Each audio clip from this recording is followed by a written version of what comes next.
Maimuna numba. Sorry, Maimuna dabo. Maimuna idad yata bari hakilo man diat. So you also, Maimuna Ceesay Dabo, on the National Assembly floor, pointed fingers at the Brikama Area Council, accusing them of increasing, their compound rates and all that. So, but I just want you to know that whatever she's saying, she's just exposing herself and just literally informing us that she has been sleeping and slumbering on the National Assembly floor. Because the law in question stemmed from the National Assembly. It passed through them. Literally, this is something that should have passed on, through her desk before being implemented. But apparently, she's not aware. She's not aware of it. What is he doing at the National Assembly? So as you can see, this law clearly stated that in exercise of the powers conferred on the minister here is Musa Drame, the former minister of, local government and lands. So Maimuna is trying to say that this is a new initiative, planned and being implemented by the Brikama Area Council just to fuel what, Maimuna? Okay, I'll bring you the full video of Maimuna Ceesay Dabo if you can stand her voice. But at least we are able to understand that she's just trying to defend Mondo Few. Mondo has actually, embarrassed himself on national radio. Actually, he went on a very, very terrible PR job to try to discredit the Brikama Area Council. And when he was fact-checked, it showed that Mondo Few himself was not paying his compound rates. Actually, what he was paying was an empty land. He was fact-checked for this.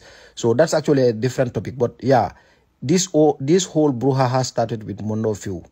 Mondo came out, making very unsubstantiated claims, encouraging alcalos not to cooperate with the Brikama Area Council to to collect rates on their behalf. It is all NPP, normal NPP propaganda. But at the end of the day, what I want you to understand here is that Maimuna is just simply uninformed. Is an uninformed National Assembly member. And she's just took the podium at the National Assembly. She just took the floor at the National Assembly to expose herself. Because I think this is just an indication that Maimuna has just been physically present. But that's just it. Maimuna has never been paying attention to what has been happening on the National Assembly floor. And we have a current situation right now in hand. I think few members dwell on it, but I think I have the right to dwell on it a little bit, which is the trending happening in Brikama Area Council. Honorable Speaker, I think this country is about to be a lawless state. People can act on anyhow they feel like because they have the power or they have the bargain of the opposition side. What is happening in Brikama, I don't think is right.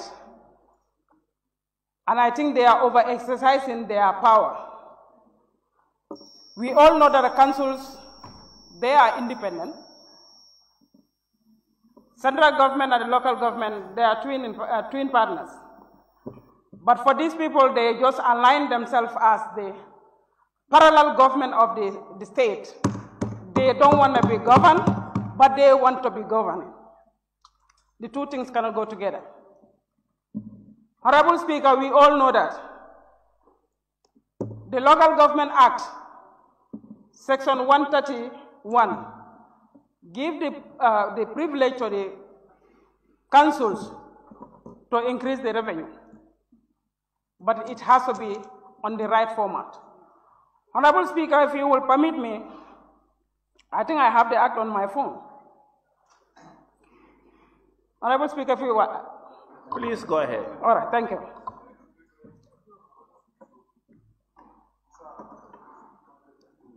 The Local Council Act 2009, Section 131, Rate and Taxes. The Council shall have the power to levy rates and such taxes as the National Assembly shall prescribe, to meet a liabilities, whether of a general or a special nature. Are we in that situation right now? No. We are not. I believe they have the right to do so, but you cannot increase from 300 to 2,000. That's more than 300%. That's not fair with the people of West Coast.